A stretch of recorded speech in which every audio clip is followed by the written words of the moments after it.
Hello students,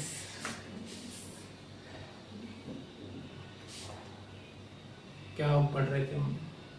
अच्छा, हाँ, हमने monohybrid cross, law of inheritance और उसके एक्सेप्शंस, लॉ ऑफ डोमिनेंस के सब कुछ क्लियर कर लिया था। अब अपन दूसरा एक्सपेरिमेंट जो मेंडल ने कंडक्ट किया था उसको देखने जा रहे हैं। ठीक है, सेकंड एक्सपेरिमेंट जो मेंडल ने कंडक्ट किया था that was dihybrid cross experiment.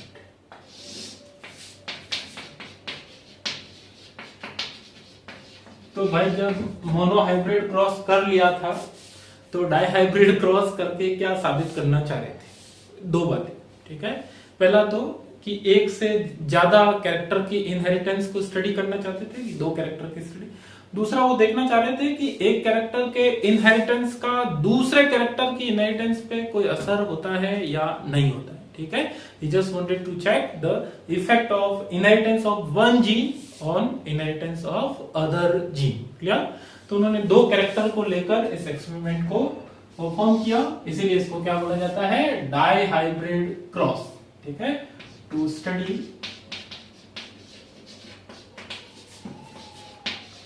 inheritance of two character simultaneously। हाँ, अब दो कैरेक्टर जो लिए उनको अलग अलग भी स्टडी कर सकते थे, लेकिन उनको क्या करना था? साथ साथ स्टडी करना था ताकि वो एक दूसरे के इनहेरिटेंस पर क्या इफेक्ट पड़ता है उसको चेक कर सके। क्लियर? चलिए, तो अपन भी चेक कर लेते हैं। उन्होंने चेक किया है तो अपना भी चेक करना बनता है। दो कैरेक्टर लिए थे, कौन कौन से? पहला कैरेक्टर लिया सीड शेप, ठीक है, और दूसरा कैरेक्टर लिया सीड कॉलर। ठीक है, दो कैरेक्टर सीड शेप और सीड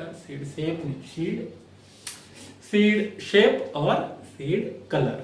ठीक, चलिए, ये साचार का लफड़ा बहुत परेशान करता है मेरे को। ठीक है, 10th तक की स्कूल जो होती थी हमारे, असेंबली हुआ करती थी, उसमें ना मेरे को अखबार पढ़ाते थे आज के ताजा समाचार। ठीक है, मैं कई बार ऐसे आम सूचना को आम चूसना पढ़ लेता था। ठीक, तो पूरा ध्यान रखना होता है। ठीक है, एक बार मेरे फ्रेंड को मैं फटाफट बोल दिया था कि भाई जल्दी चल, फिल्म छूट जाएगी, 6:15 का शो है। ठीक है, 6:15 का शो। ठीक, चलिए, नसानी बायोस्कोप उस टाइम नहीं था, दूसरा था। होगा कोई सिनेमा हॉल। चलिए, सीड शेप और सीड कलर। सीड शेप जो है वो कैसा कैसा हो सकता है हमने देखा है, राउंड या फिर कैसा हो सकता है? रिंकल्ड। ठीक है, इसी तरीके से सीड कलर कैसा हो सकता है? येलो और ग्रीन। ठीक है, तो ये दो कलर, ये दो कैरेक्टर लेकर इनके इनहेरिटेंस पैटर्न को चेक किया था, उसी को बोला जाएगा डाइहाइब्रिड क्रॉस एक्सपेरिमेंट। क्लियर? जल्दी से इसको नोट करो, फिर आगे अपन वो क्रॉस बनाते हैं।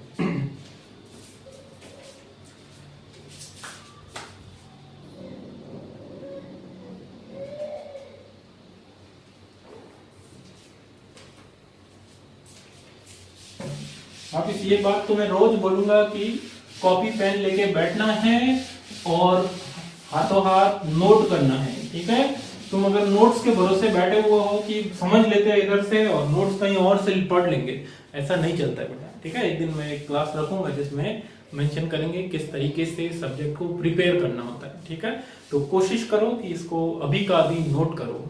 ठीक है, स्क्रीनशॉट वाला सिस्टम और भी बुरा है, वो नहीं करना है। चलिए आगे देखते हैं। अब जो दो कैरेक्टर लिए थे वो कौन कौन से कैरेक्टर हमने देख लिया। तो दो प्लांट लिए मेंडल ने, एक ऐसा प्लांट लिया जिसमें कैसे सीड थे, round and yellow seed. I hope ये तुमको दिख रहा है। ठीक है, राउंड और येलो सीड वाला प्लांट लिया, उसका क्रॉस करवाया with a plant having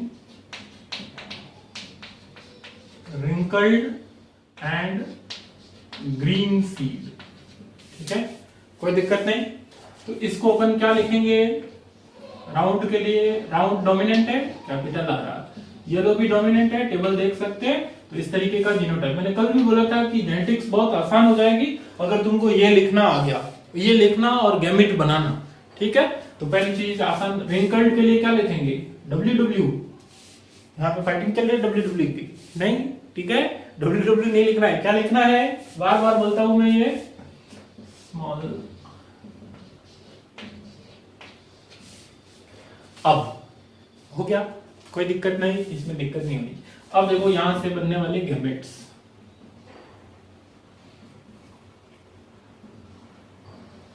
in दोनों फैक्टर में से एक फैक्टर आएगा इसी टाइप का आ सकता है, उन दोनों में से भी आएगा तो इसी टाइप का आ सकता है। कल की क्लास में अपन गैमेट्स बनाना भी एक बार सीखेंगे, ठीक है। ये तो अभी भी हाँ, इस पेयर में से भी एक आ जाएगा, इस पेयर में से भी एक आ जाएगा। ये लिखना आना चाहिए, रटने की जरूरत नहीं पड़नी चाहिए, खासकर जो 12th बोर्ड का स्टूडेंट है, अगर रटने बैठोगे तो आसानी। और 12th के बोर्ड के वाले के मोनो हाइब्रिड डाई हाइब्रिड कोई ना कोई बनाने के लिए दे ही देते हैं, ठीक है। इतना आसान सवाल देते हैं लेकिन तुमको भारी लगने लग जाता है वो।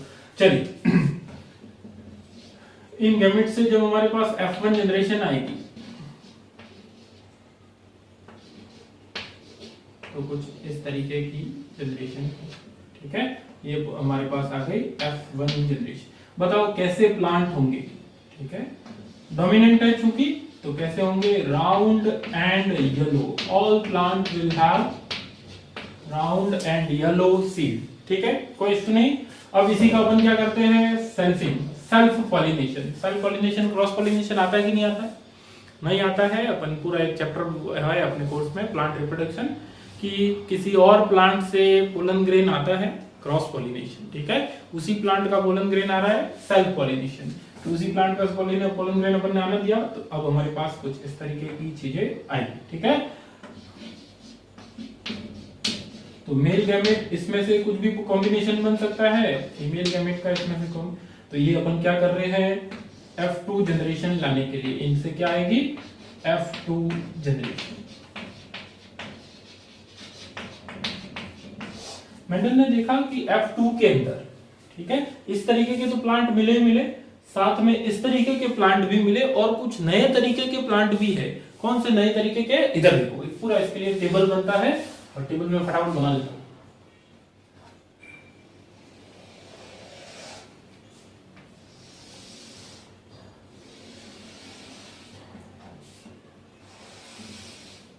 मैं इसको वीडियो को पॉज करके जल्दी से बना लेता हूँ, तो ये मत सोचना कि सर देख देख के बना रहे हैं, ठीक है, देख देख के नहीं बना रहा हूँ, टाइम कंज्यूम हो रहा है फालतू में।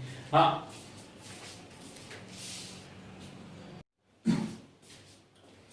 हाँ जी, तो मैं अब इतना बना के ही वापस आ जाता हूँ, तो तुम्हारे देखते ही लिख लेता हूँ। चलो, अब देखो इधर ये मेल गैमेट बनाएगा, वो फीमेल गैमेट बनाएगा, किस तरीके का चीज होगा, इधर देखो, ये यहाँ पर जो स्क्वायर बना, इसी को बोला जाता है पुनेट स्क्वायर। कल मैं अलग से नहीं बताऊंगा इसको क्या बोला जाता है, Punnett square. Scientist Reginald C Punnett ने इसको दिखाया था, ताकि जब डेटा ज्यादा हो हमारे पास, इतना सारा डेटा, अब अपन वो क्रॉस नहीं कर सकते, ठीक है, कि इसको इसके साथ रख दो, इसको इसके साथ रख दो, बहुत कॉम्प्लिकेटेड डेटा हो जाता है। तो इस तरीके का ग्राफिकल रिप्रेजेंटेशन या टेबल के फॉर्म में रिप्रेजेंटेशन हो सकता है फॉर इजी एनालिसिस। इसी को क्या बोला जाता है, पुनेट स्क्वायर। डेफिनेशन अपन लिख लेंगे, बाकी सब आसान। अब इसके अंदर पहली जो रो होती है उसमें मेल गैमेट लिख रहे हैं, पहला जो कॉलम होता है उसके अंदर फीमेल गैमेट लिखा जाएगा। या अब इनमें से किसी भी एक को भी फीमेल गैमेट मानेंगे तो कौन कौन से गैमेट बनेंगे। हाँ, अब गैमेट बनाना आना चाहिए, कैसे आना चाहिए अभी के लिए तो मैं बता रहा हूं, क्योंकि स्पेस इतना नहीं है, नहीं मैं बता देता। एक बार कैपिटल आर के साथ क्या जाएगा, कैपिटल वाई, ठीक है, कैपिटल आर के साथ क्या जाएगा, कैपिटल वाई। उसके बाद कैपिटल आर के साथ में किसके जाने की पॉसिबिलिटी, मतलब कॉम्बिनेशन बनने की पॉसिबिलिटी, कैपिटल आर के साथ स्मॉल वाई। कहने का मतलब स्मॉल आर को देखो ही मत, कैपिटल आर के साथ एक बार इसको रख लो, दूसरी बार इसको रख लो, क्लियर। अब कैपिटल आर को मत देखो, स्मॉल आर के साथ एक बार इसको रख लो, इसको रख लो, कैपिटल वाई स्मॉल आर के साथ स्मॉल वाई, हो गया, ठीक है। सिमिलर ऐसे कैसे गैमेट यहां पे बन जाएंगे,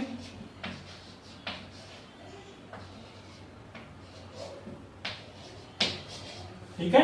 चलिए, तो गैमेट लिखना आना चाहिए। मैं कल बताऊंगा गैमेट बनाने का भी। ये तो फिर भी 4 ही गैमेट है। अगर 8 गैमेट होते तो कैसे बनते हैं, क्या होते हैं, वो सब बताएंगे। ठीक है, तो जेनेटिक्स आसान है, बशर्ते कि उसको सही से समझा जाए यार। और यहाँ पर तुमको पूरी गारंटी मिलती है। ठीक है, तुम बोलोगे आह मजा आ गया। ऐसा कौन बोलता है पता नहीं। ठीक है, कुछ कुछ लोग ऐसे बोलते हैं, जैसे तुम यूट्यूब वगैरह वीडियो देखोगे, दे आर लाइक मैं तुमको सब बता दूंगी या मैं तुमको सब कुछ सिखा दूंगा। ठीक है, ऐसे टीचर भी है। ठीक, तो ऐसे सब तो कोई सिखा नहीं सकता है, सीखना तुमको ही है बेटा। ठीक है, कोई कुछ भी बोले, सीखना तो तुमको ही है। अगर मन लगा के ध्यान से देखोगे, चीजों को सुनोगे, सीख जाओगे। हो सकता है एक बार देखोगे नहीं समझ में आएगा, पर अल्टीमेटली आएगा। ठीक है, चलिए अब देखो यार, कॉम्बिनेशन बनाना है। तो आर वाई का कॉम्बिनेशन बोलो, समझ में आया कि नहीं आया। अब तुम ये भी तो बोल सकते हो सर आपने इसको ऐसा क्यों नहीं लिखा, आर वाई क्यों नहीं लिखा। लिख सकते हैं, वो एक ही प्लांट का हिस्सा होंगे। ठीक है, लेकिन जो जिसका पार्टनर है उसको उसके पास में ही रखो ना। फैमिली फोटो में जो जिसके भैया भी है, ठीक है, जो जिसका पार्टनर होता है उसी के पास में तो खड़े रखते हैं सबको। ठीक है, भाभी और जीजाजी को तो साथ में नहीं रखते। हाँ नहीं, हाँ, तो जो जिसका पार्टनर है उसको उसके साथ में रखना है। क्लियर, चलिए अब देखो इधर,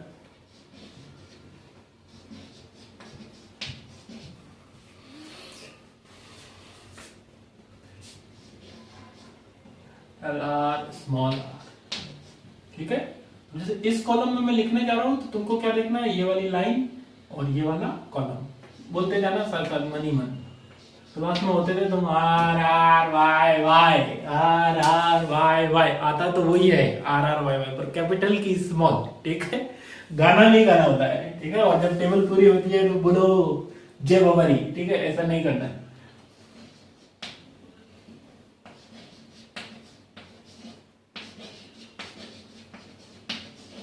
ठीक है, हाँ, बाबा की जय बोलने में कोई दिक्कत नहीं है, लेकिन यहाँ पे समझ के ऐसे, आधी जनता ऐसे ही गाना गाती है, R R Y Y, R R Y Y.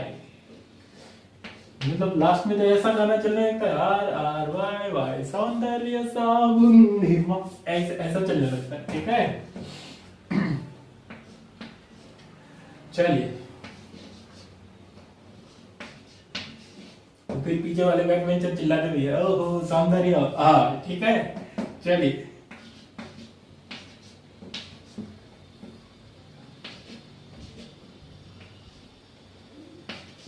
तुम्हारे से बात करने के चक्कर में कहीं मैं उल्टा पुल्टा नहीं लिखा।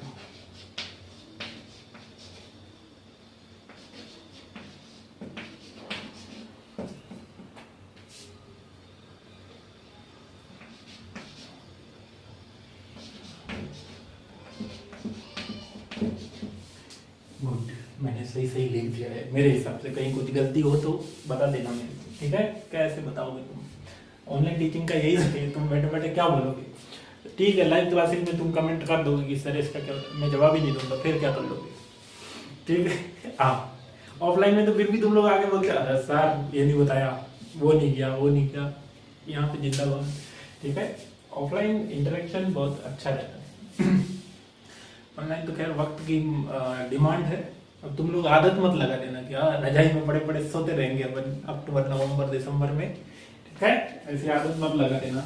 चलिए, तो ये अपने पास इतने प्लांट आ गए। अब इनका क्या करें साहब, ये लिखना आ गया कि नहीं आ गया, आ गया। ठीक है, अब इसके अंदर अगर तुम ध्यान से देखोगे तो 4 तरीके के प्लांट दिख रहे हैं। तुम एक काम करो, पहले इसको नोट कर लो, उसके बाद मैं तुमको आगे की बातें बताता हूँ ताकि आसान रहे, मेरे को उधर का स्पेस यूज करना है।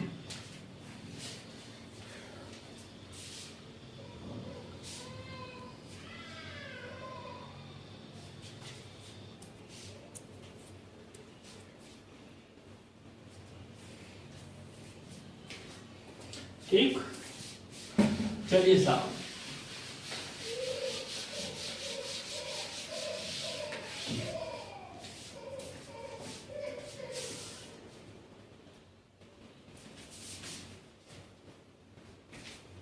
हाँ जी, ठीक है। चलिए, तो अपने को ये सब लिखना आगे। अब देखो अगर मैं बोलूं कि इसमें कितने टाइप के प्लांट दिख रहे बाहर से देखने पे, फिनोटाइप, तुमको 4 टाइप के प्लांट दिख रहे होंगे।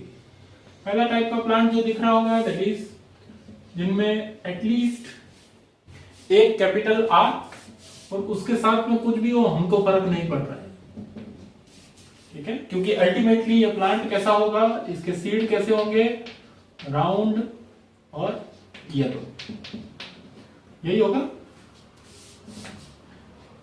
थोड़ा बड़ा राउंड एंड येलो, ठीक है। तो ऐसे कितने प्लांट है गिन के बता सकते हो? इधर देखो 1 2 3 4 5 6 7 8 9, ये सब मेरे गिना हुआ है पहले से ही, मैं तो ऐसे ही नाटक कर रहा था,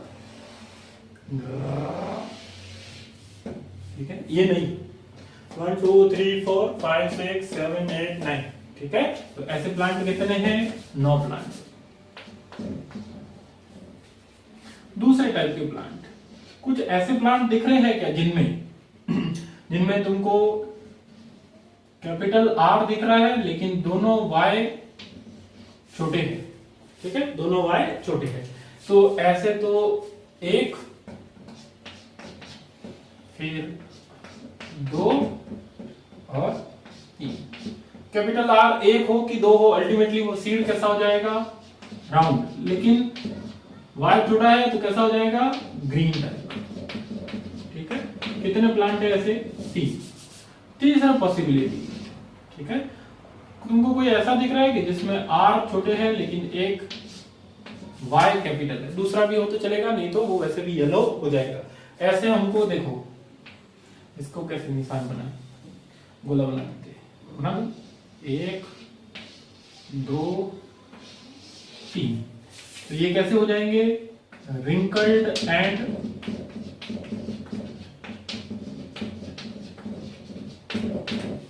ग्रीन, ठीक है, ये भी कैसे हो जाएंगे, कितने हो जाएंगे, 3।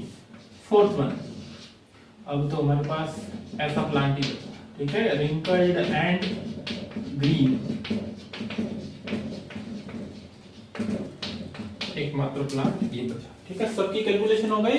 तो ये जो रेशियो आया हमारे पास फिनोटाइप, इसको कितना रेशियो मानेंगे अपन, 9:3:3:1, 9:3:3:1, ठीक है। बोर्ड वाले बच्चे ध्यान देंगे, इनको बोर्ड परीक्षाओं में लिखने वाले, ठीक है, ये आराम से 9:3:3:1 याद रहेगा, ठीक है।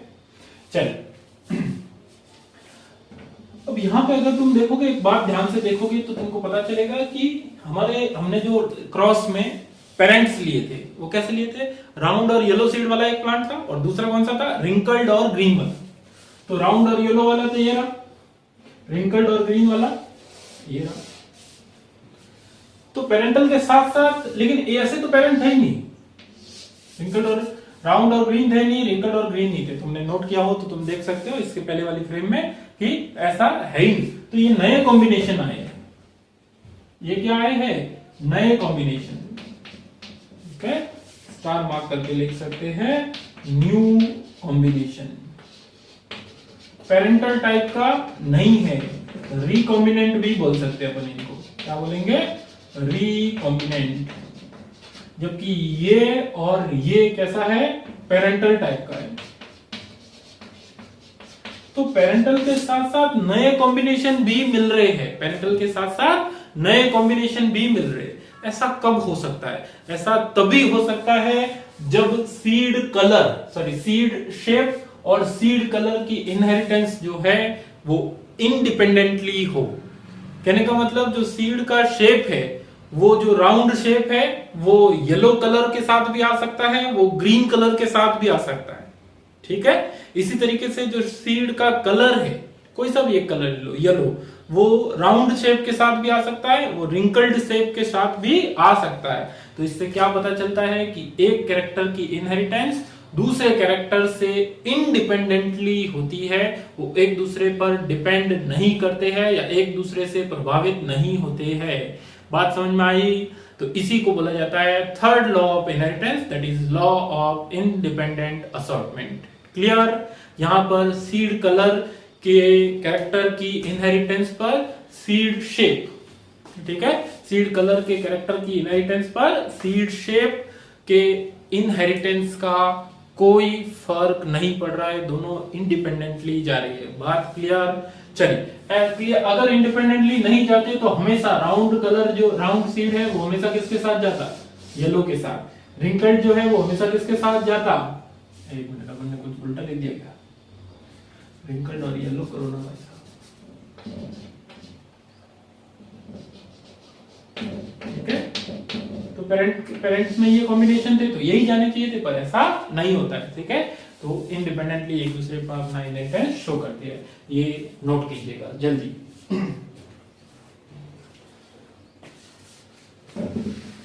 फिनोटाइप लिख दिया, अब जीनोटाइप भी। जीनोटाइप याद करना है तो आसान है, समझना है तो भी कोई ज्यादा मुश्किल नहीं है। जीनोटाइप, पहली चीज तो सीधा सीधा जीनोटाइप याद रखना है।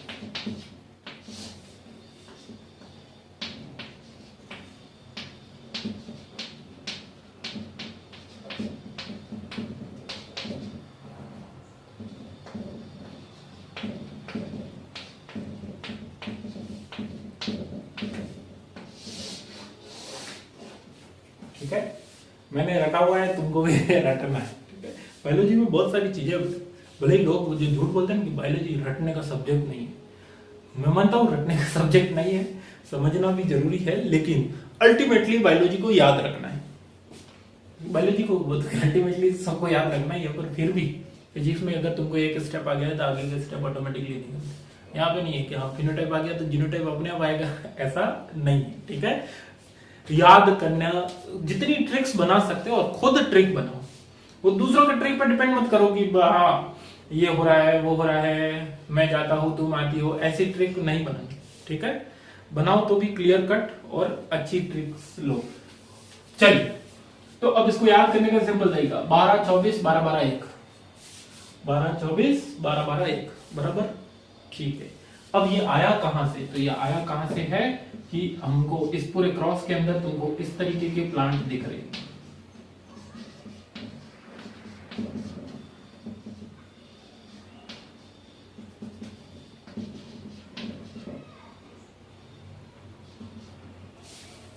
ठीक है।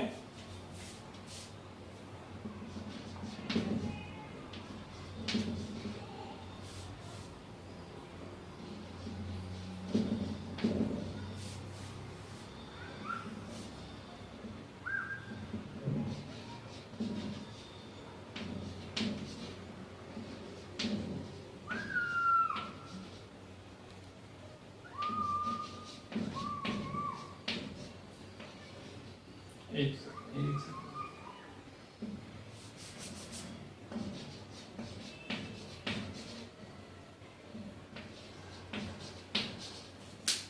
इसके अलावा तो और कोई नहीं दिख रहा है, मैंने शायद सही लिखा, ठीक है। चलिए, तो ये कितने ऐसे प्लांट कितने हैं तुम गिन के देख सकते हो।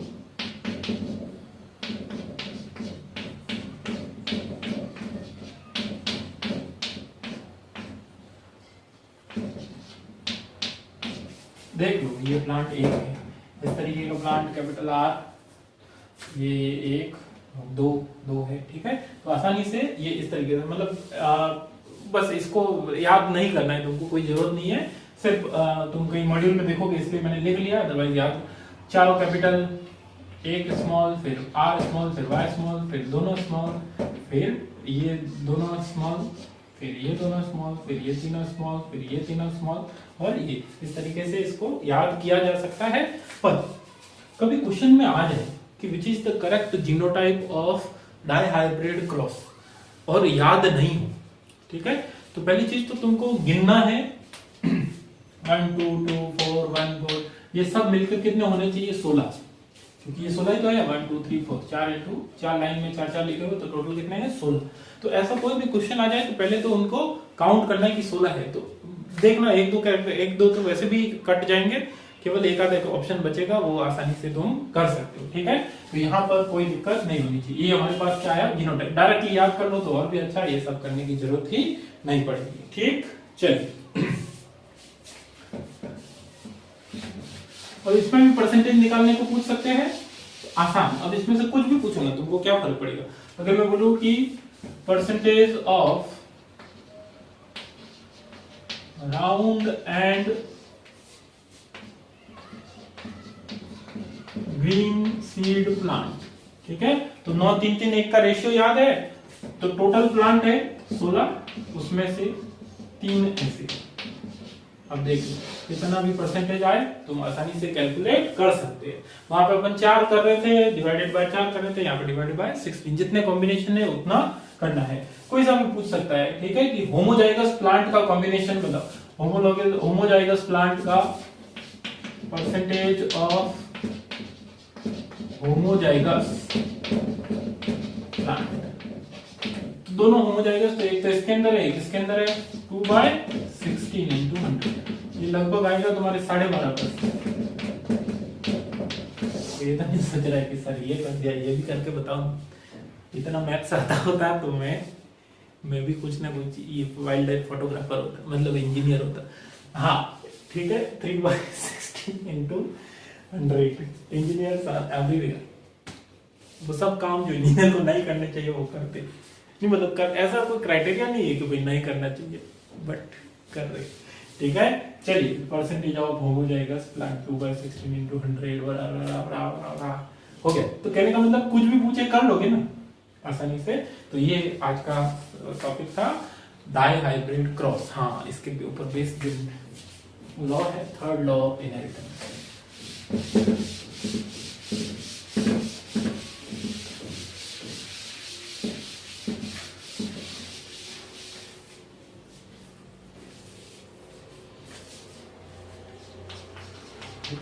थर्ड लॉ, इसका नाम क्या है?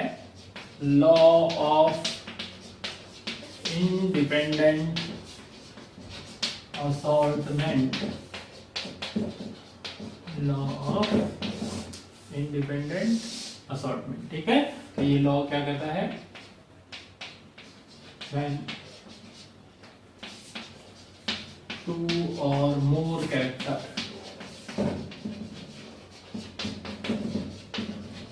are inherited together, then inheritance of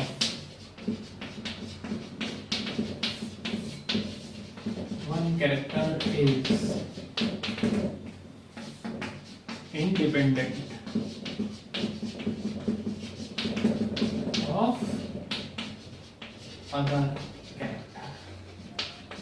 very good. इसी को क्या बोला जाता है? Law of independent assortment. Assortment का मतलब अरेंजमेंट, कॉम्बिनेशन जो बन रहे हैं। राउंड के साथ येलो गया है तो राउंड के साथ ग्रीन भी जा रहा है, ठीक है। तो ये याद रखना, ठीक है। इसके भी कुछ एक्सेप्शन है, अपन आगे देखेंगे, सारी चीजें अपन आगे देखेंगे, ठीक। चलो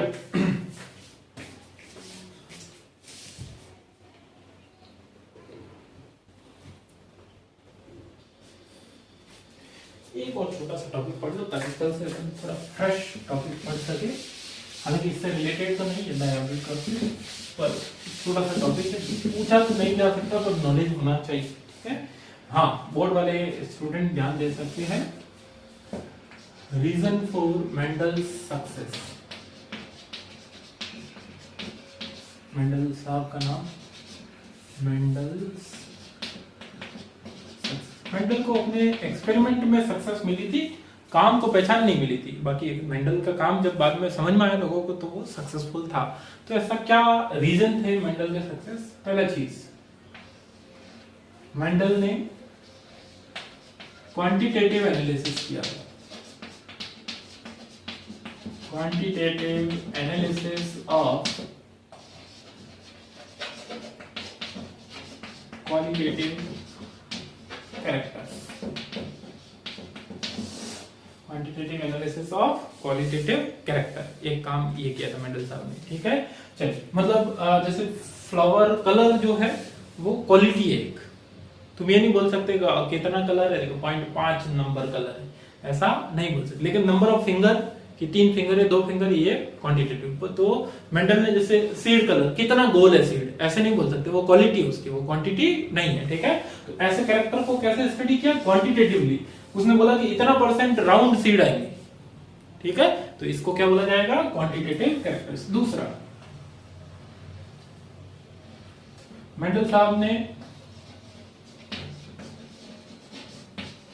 लार्ज डेटा जनरेट किए थे, ठीक है, लार्ज डेटा या सैंपल साइज बहुत ज्यादा था। मतलब यहाँ तो हमको 4 टाइप के प्लांट देख रहे हैं, उन्होंने पूरा गार्डन तैयार कर दिया होगा, ठीक है, तो क्रेडिबिलिटी या भरोसा किया जा सकता था, ठीक है, सो क्रेडिबिलिटी, ठीक है। तीसरा, एक और कोई रीजन था, ठीक है, क्वांटिटेटिव एनालिसिस किया था, लार्ज डेटा, हाँ, स्टडी ऑफ 1 और 2 character at a time.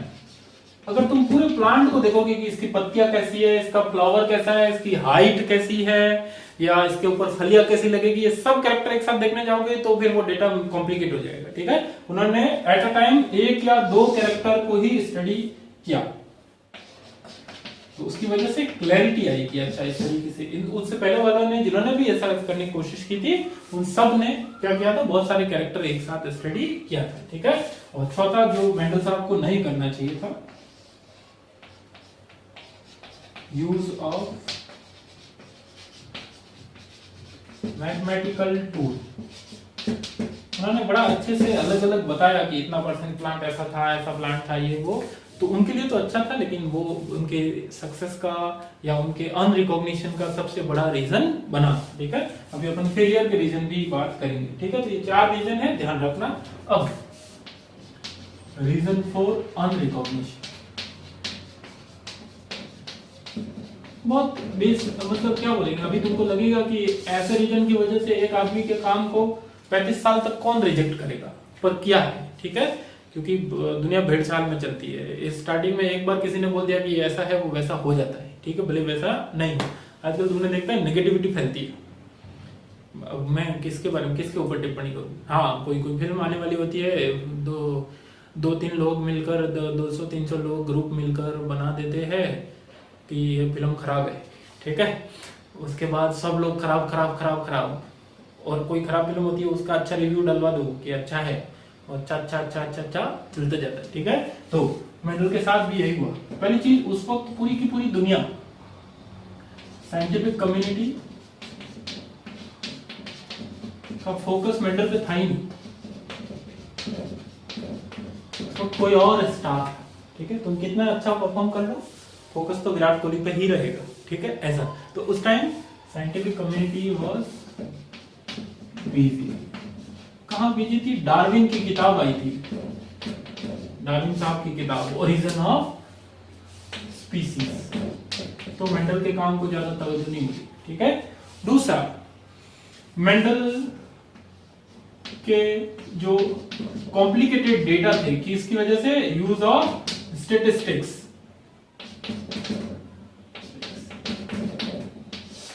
And mathematics, वो उस वक्त के साइंटिस्ट के लिए पहचानने लायक नहीं था कि हाँ बायोलॉजी में मैथ्स क्यों ला रहे हो, ठीक है, ऐसा कोई भी नई चीज होती है उसका ऐसा ही विरोध होता है। बाद में धीरे धीरे लोग एक्सेप्ट कर लेते हैं, और बाद में भी धीरे धीरे लोग एक्सेप्ट नहीं कर रहे, इसका मतलब वो नई चीज काम की नहीं, ठीक है।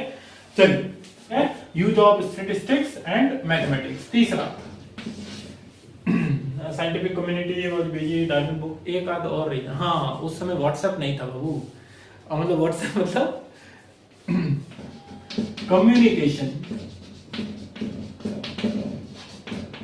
आज तो दुनिया में कहीं तो कुछ होता है तो उनको पता चल जाता है, हमारे यहाँ कोरोना आने से पहले ही हमको पता चल जाता है, क्योंकि व्हाट्सएप पे जानकारी आने लग गई थी, हैंडशेक, कोरोना दूर रहेगा, कोरोना ऐसा करके कुछ जानकारी आ रही थी मार्च में। मजा आ रहा था ना उस टाइम, क्या हाँ कोई ऐसी चीज आ रही है, लोगों को व्हाट्सएप फॉरवर्ड करने में मजा आ रहा है। बाद में जो हालत खराब हुई, हाँ, ठीक है। कम्युनिकेशन टूल्स नॉट डेवलप्ड, ठीक है। फोर्थ,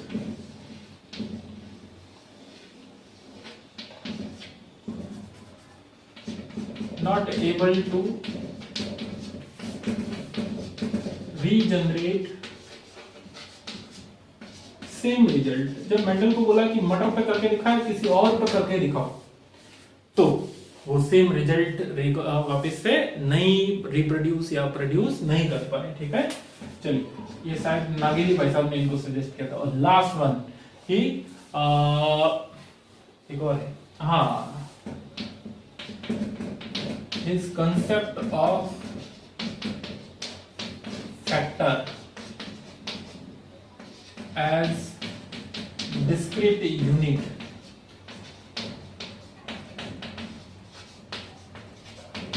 या physical unit not accepted। ठीक है, मेंडल ने बोला था कि कुछ कोई चीज ऐसी है जो स्टेबली एक जनरेशन से दूसरी जनरेशन में जा रही है, पर लोगों ने एक्सेप्ट नहीं किया क्योंकि उस वक्त डीएनए जीन के बारे में कोई आइडिया नहीं था। तो बोले, और मेंडल उसके लिए कोई प्रूफ भी पेश नहीं कर पाए कि ये प्रूफ है जिसकी वजह से जीन अगली जनरेशन में जा रही है, क्रोमोसोम जा रही है, ऐसा कुछ भी नहीं हुआ है। ठीक है, इनको नोट कर लीजिएगा, बोर्ड वाले बच्चे जरूर से नोट करना, सब काम की चीजें हैं। ठीक है, चलिए बाय बाय, अलविदा। अलविदा मतलब कल वापस आऊंगा। हाँ।